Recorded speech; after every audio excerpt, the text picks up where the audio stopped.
Gimana Bang, kabarnya? Alhamdulillah sehat. Wah, sepertinya capek sekali Bang. Dari rumah apa dari ini?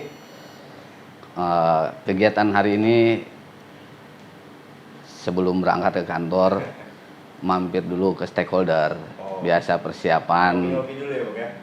Ya, ternyata kita mampir dikasih kopi. Jadi akhirnya sampai kantor juga ya sudah mulai pemanasan lah dengan persiapan kita pemilu, kan koordinasi harus berjalan. Nah Bang, sebelumnya kan masyarakat di rumah belum kenal nih sama Abang kan. Mungkin Abang bisa memperkenalkan terlebih dahulu Bang kepada sahabat-sahabat Bawaslu di rumah supaya menjadi lebih dekat gitu Bang. Siap, terima kasih. Saya kira memang ya kita kalau tidak kenal seperti istilah maka tak sayang. Saya perkenalkan, nama saya Sali Imaduddin, biasa panggilan Sali.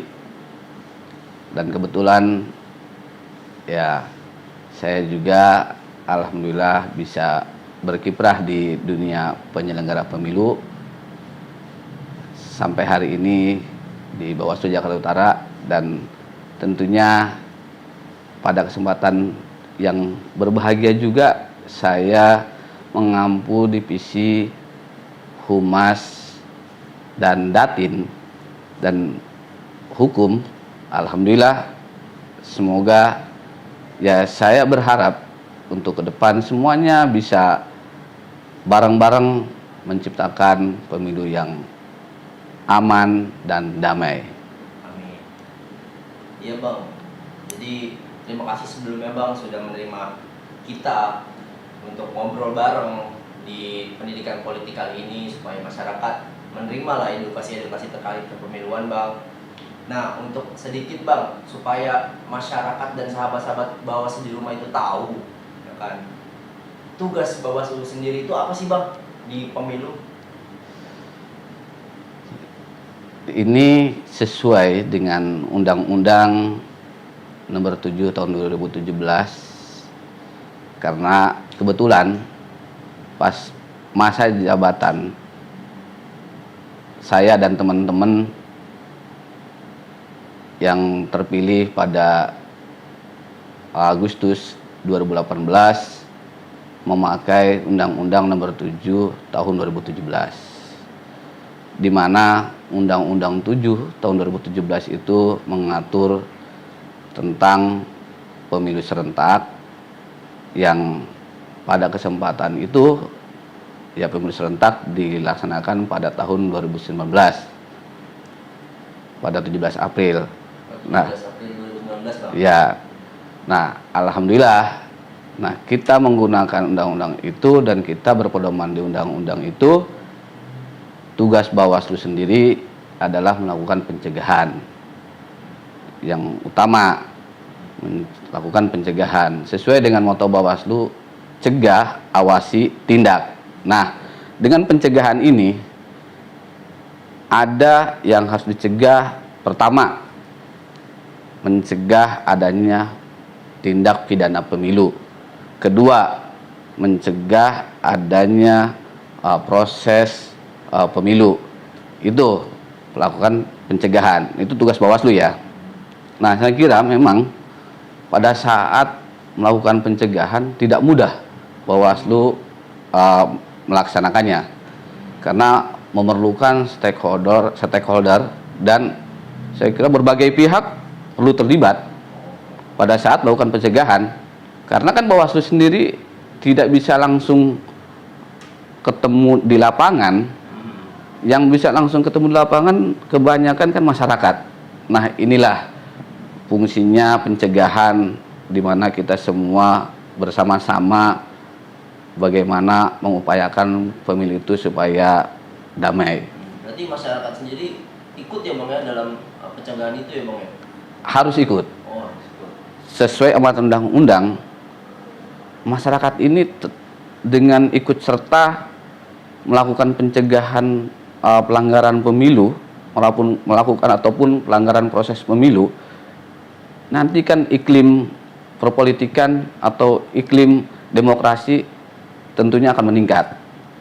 Dan di situ dinyatakan partisipasi masyarakat berarti sudah ya ke taraf naik kelas lah. Iya, dari sumber daya manusianya lah sendiri ya. Nah, jadi adanya kesadaran masyarakat untuk senantiasa melakukan pencegahan dan tentunya berkoordinasi dengan penyelenggara pemilu khususnya Bawaslu. Nah, itu dari proses pencegahan. Dari proses pencegahan lanjut ke proses pengawasan sebenarnya. Jadi sebenarnya sebelum adanya pengawasan itu adanya pencegahan dulu. Nah, pengawasan ini meliputi pengawasan kalau kami di tingkat kota tentunya di wilayah kota. Itu skupnya sesuai amanat undang-undang ya pasal 101 lah. 101 itu mengamanatkan kita mengawasi pemilihan di wilayah tingkat kota. Karena kita ini kan bicaranya kota administrasi Jakarta Utara. Nah, ini wilayahnya itu mulai dari proses ya pengawasan tahapan, pengawasan daftar pemilih sampai daftar pemilih sementara dan berlanjut ke daftar pemilih tetap, kan itu harus diawasi. Pengawasan pergeseran surat suara pas saat tahap pemungutan, terus pengawasan putusan dan keputusan. Nah, ini yang harus dilakukan sesuai amanat undang-undang. Jadi saya kira pengawasan ini kapanpun dan dimanapun sebagai penyelenggara pemilu harus siap. Itu. Iya Bang, ini Bang berbicara tentang pemilu sendiri ya Bang ya. Pemilu 2019 kan sebelumnya sudah berjalan Bang. Masyarakat masyarakat juga kan sudah melalui lah di pemilu 2019 kemarin. Nah, itu Bawaslu sendiri sudah melaksanakan apa sih Bang? Contoh real ya Bang, ya Bang ya. Karena masyarakat sendiri kan, nanti inilah, nanti itu ngomong doang ya. Nanti takutnya begitu. Jadi contoh real itu seperti apa di tahun 2019 kemarin, gitu Bang? Pada pemilu 2019 banyak hal-hal yang terjadi, khususnya dalam pengawasan pemilu. Dalam pengawasan pemilu itu di lapangan ya adalah hal yang terjadi gesekan ataupun ya mungkin kurang komunikasi lah, miskomunikasi, istilah terkenalnya kan miskomunikasi. Kadang sesama peserta pemilu ataupun antar peserta pemilu. Ada juga peserta pemilu dengan penyelenggara pemilu. Nah, itu yang terjadi pada pemilu 2019. Sederhananya, pada saat tahapan pemilu 2019 itu kejadian yang ya alhamdulillah ternyata masih bisa diselesaikan secara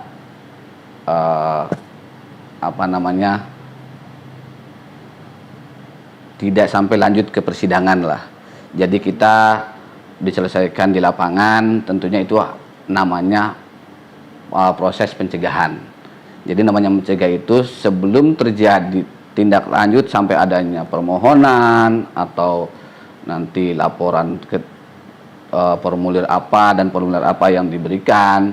Nah, sebelum itu kan kita itu tadi dengan proses pencegahan ini ternyata bisa, dan alhamdulillah kita masih bisa memberikan edukasi lah, pemahaman kepada peserta pemilu yang ada kaitannya dengan kejadian, misalkan contoh adanya pemasangan spanduk yang spanduk caleg A misalkan, ternyata agak nutupin spanduk yang caleg B.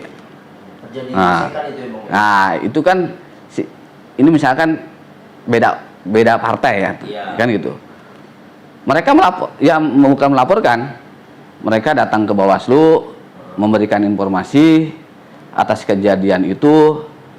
Ya, kita sebagai pengawas pemilu mengumpulkan dulu bahan-bahan kejadian seperti apa, di mana tempatnya, Iya. dan kalau memang ini benar-benar tidak bisa diselesaikan di tempat, ya kita akan teruskan prosesnya tindak lanjut sampai ya meja persidangan. Iya. Nah, tapi ternyata hal itu ketika kita udah dapat informasi dari yang bersangkutan, tim Bawaslu sampai ke bawah melakukan penyelidikan di bawah. Iya. Ya dengan melakukan turun lah, bahasa kita kan turun ke lapangan, melihat situasi lokasi, oh seperti ini. Nah, karena yang tadi memberikan informasi ini ada timnya gitu kan, oh tim ini kita sampaikan, ya kalau begini ya geserlah, jangan nutupin ini kan, geser masih ada nih ruang sebelah. Iya. Ini kan nggak akan membuat juga ya mengurangi nilai Iya. untuk mensosialisasikan. Oh ternyata setelah itu timnya itu kan bisa mengerti, oh siapa, ya jangan juga bahwa kita ini kan saling bermusuhan. Dunia kontestasi ajang pemilu ini kan bukan untuk cari musuh, Iya. tapi bagaimana kita bersama-sama, ya terutama peserta pemilu ini kan ingin ada wakil-wakilnya untuk di parlemen. Ya seperti itu kejadiannya. Berarti banyak ya Bang ya terjadi di tahun 2019 kemarin ya Bang. Jadi bukan hanya omong kosong lah sebagian belakang, ada contoh realnya seperti apa, dan juga gimana sih pencegahannya, karena kan biar masyarakat tahu sendiri Bang. Kalau misalkan tidak adanya pelanggaran berarti bukan berarti Bawaslu itu gagal ya Bang ya. Ya. Tetapi sudah dilakukan pencegahan sebelumnya seperti itu Bang. Ya, Bang. Baik Bang, mungkin itu aja ya Bang ya dari sekilas tentang pendidikan politik kali ini Bang. Mungkin suatu saat nanti bisa kita mewawancarai lagi Bang lebih dalam Bang terkait pendidikan politik untuk sobat-sobat Bawaslu di rumah sendiri Bang. Nah mungkin itu aja Bang, terima kasih ya Bang ya. Siap, Nanti sama-sama. kapan-kapan kita kesini lagi. Siap. Ya. Terima kasih Bang.